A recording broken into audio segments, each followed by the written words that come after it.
Pojdimo pogledati, kakšne spremembe naredijo UVA žarki.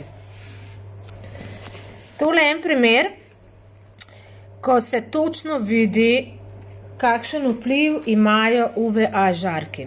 Tole je epidermis, to se pravi, to je zunanja plast kože, to se pravi, to je tole, a ne? In to je kolagenska slika.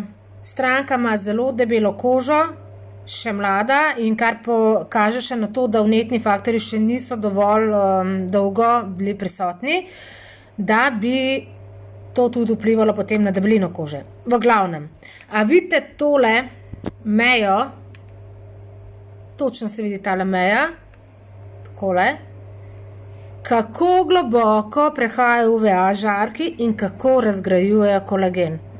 Vidite, kakšne so tukaj lepe plahte kolagena, tukaj pa so že razgrajene.